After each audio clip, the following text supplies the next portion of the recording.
My name is Brittany Turner. I'm 32 years old, and I work with numbers and information on computers. I'm trying to get back on my feet after a tough divorce. I thought I knew what it felt like when someone breaks your trust, but nothing got me ready for what my dad did to me. Last Christmas, while I was trying to stay strong at a family party, I asked to use my brother's phone to check an email. That's when I saw it. A post on my dad's page on the internet staring right at me like a punch in the face. If you could remove one person from the family, should it be Brittany? She has failed at her job and her marriage. My heart dropped. The comments were even worse. My mom, my sister, even friends of our family, they all wrote things, ripping me apart. She has always let us down, one person said. We would all be better off without her, another person wrote. I stood there frozen, my hands shaking. How could my own dad do this? My own family voting to get rid of me like I was worth nothing. I had spent years building my life back up, getting work jobs on my own, proving I could do it, only to have them embarrass me in front of thousands of people online. It wasn't just a post. It made me lose a customer, a deal I had worked for months to get. I could have given up, but something inside me changed. I wasn't going to let them get away with it. This is my story. A real story of how I fought back and taught them a lesson they would never forget. Never mess with me. Write a comment and tell me what you would do if your family hurt you like this. Hit subscribe if you believe no one should bring you down, especially not your own family. After my divorce, I put everything into my work, but my family never said anything good about what I was doing. I thought I had finally found my way in Baton Rouge, Louisiana. My divorce papers were still fresh when I threw myself into my job working with numbers and information on computers. I spent so many late nights working with numbers, building charts for customers, and looking for work jobs on my own to prove I could make it by myself. Getting a big project with a local new company felt like a win.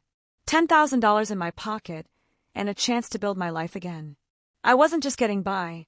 I was climbing my way up, ready to show the world I wouldn't be known just for a failed marriage. But no matter how hard I worked, my family saw me as the problem child. My dad, James Turner, who used to work at a bank and liked to be in control, never let me forget it. "Why can't you be more like your sister?" he would say over Sunday dinners, his voice sharp like a knife. My sister Lindsay Turner, 35, was the perfect child, a writer whose stories in local newspapers made Dad glow with pride. Lindsay had a way of showing off her success, talking about her latest article or business meeting while I sat there forcing a smile. "Brittany, maybe if you tried harder you would get somewhere," she once said, her voice sounding sorry for me. I would hold back my words, knowing arguing wouldn't help. My mom, Linda Turner, wasn't any better. At 58, she had stopped teaching and spent her days cheering on Lindsay. When I got that big work deal, I called Mom, hoping for even a little bit of praise. "That's nice, dear," she said, not really paying attention, before talking about how great Lindsay's latest piece was. I felt like no one could see me. Even my brother, Ethan Turner, 28, who works with computers and usually stayed out of the drama, would shrug when I complained. "That's just how they are," he would say, looking at his phone. I tried to ignore it, telling myself family was supposed to be hard, but being compared all the time really hurt. Growing up, it wasn't always like this. Dad used to call me his little number whiz, proud when I would solve math problems at the kitchen table. But after Lindsay started winning awards in high school, his attention changed. By the time I was in college studying computers, Dad's praise was saved only for Lindsay's writing degree. When my marriage ended 3 years ago, he didn't even call, just sent a text saying, "You'll figure it out." Mom acted the same way, while Lindsay gave weak advice like, "Maybe focus on your job instead of dating." I felt like a stranger in my own family, always trying hard to prove I was good enough. The worst part, dads need to look good to everyone. He had built a name for himself in Baton Rouge as a respected banker, always hosting community events or posting about family values on the internet. His page with 2,000 followers, friends, old work friends, neighbors, was his pride and joy. He would share photos of Lindsay's articles or Mom's garden, but never once mention my work. I would see his posts and feel sad, wondering why I wasn't worth bragging about. Once I left a comment on his page, sharing a link to a chart I had built for a customer. His reply, "Good try, Brittany. Good try." Like I was a little kid with a prize just for showing up. I kept pushing forward, though. My apartment in Baton Rouge was small, but it was mine, paid for with my own money. I would stay up late getting better at my skills, taking online classes to stay sharp in a tough job world. My customers liked my work, clean, exact, trustworthy. One even said I had saved their new company from a bad choice with my work. Those moments kept me going even when family dinners felt like walking into danger. I would sit there listening to Dad praise Lindsay's latest feature, or Mom talk excitedly about her volunteer work, while my successes were met with silence or mean remarks. Looking back, I should have seen the signs. Dad's need to control what people thought, Mom's blind loyalty to Lindsay, even Ethan's quiet lack of caring. They were all building to something.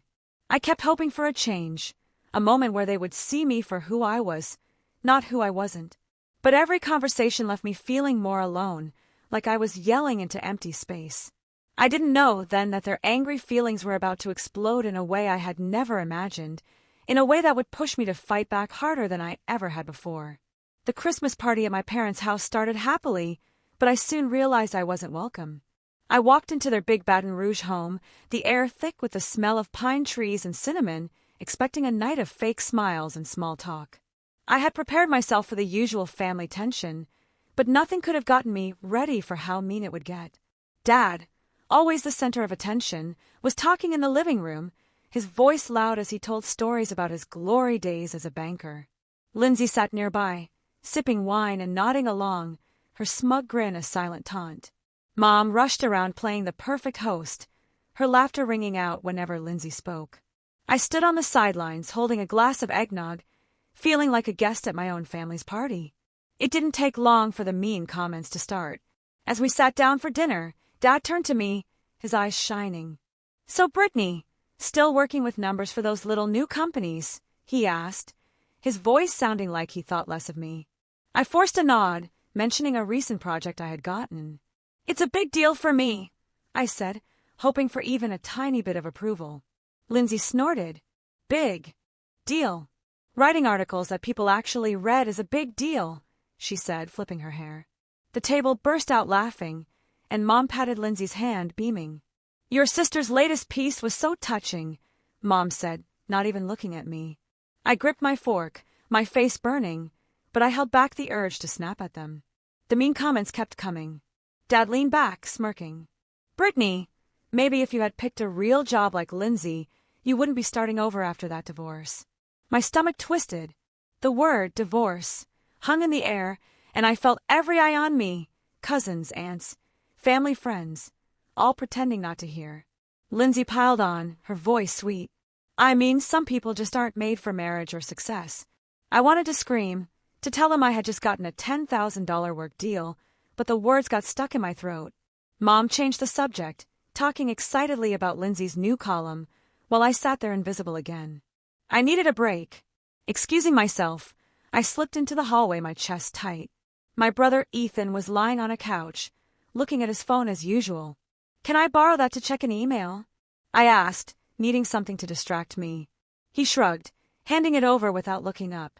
I opened the email app, but a notification caught my eye, an alert from Dad's page on the internet. Curious, I clicked. My blood ran cold. There it was. A post from James Turner, my own father, staring me in the face. "If you could remove one person from the family, should it be Brittany? She has failed at her job and her marriage."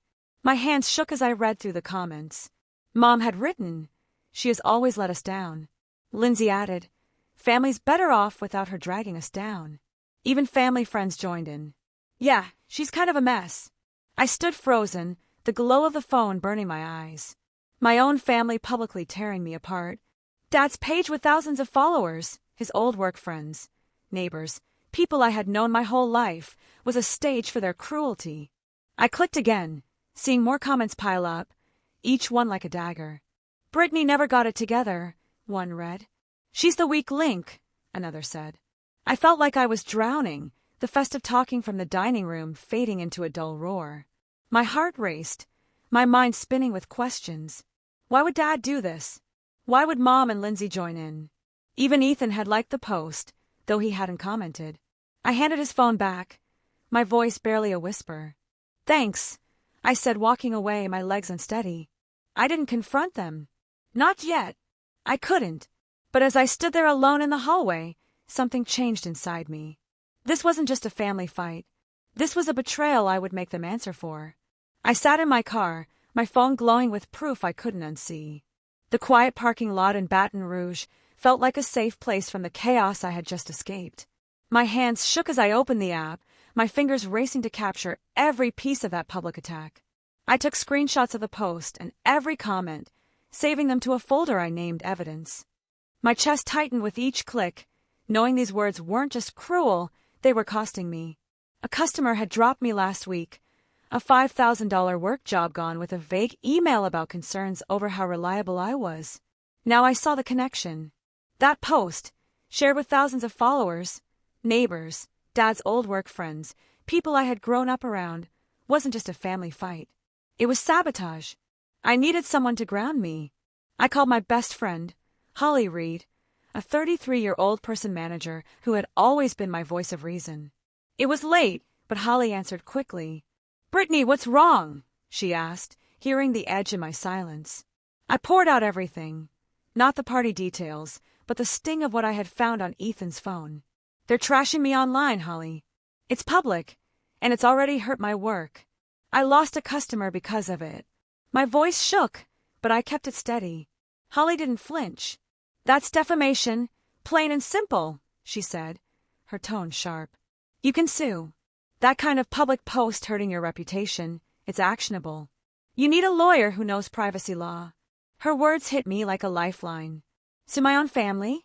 It felt like a big leap, but the more I thought about it, the more it made sense. This wasn't just a personal betrayal. It was an attack on my work life, broadcast to a network of people who knew me. Holly pressed on. "I know a lawyer in Baton Rouge, Michael Carter. He's sharp, specializes in defamation cases.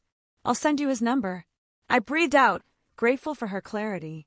"Holly, I don't even know where to start," I admitted. "You start by fighting back," she said firmly.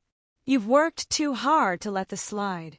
After we hung up, Holly's text came through, Michael Carter's contact details. I saved it, my mind racing but focused.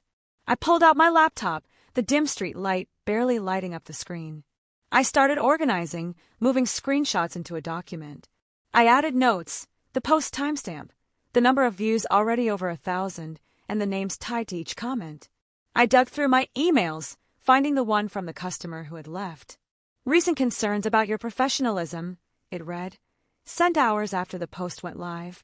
That was my proof, the link between their words and my loss. I built a timeline starting with when I had borrowed Ethan's phone and seen the notification. Every detail mattered. It was nearly 1 o'clock in the morning when I closed my laptop.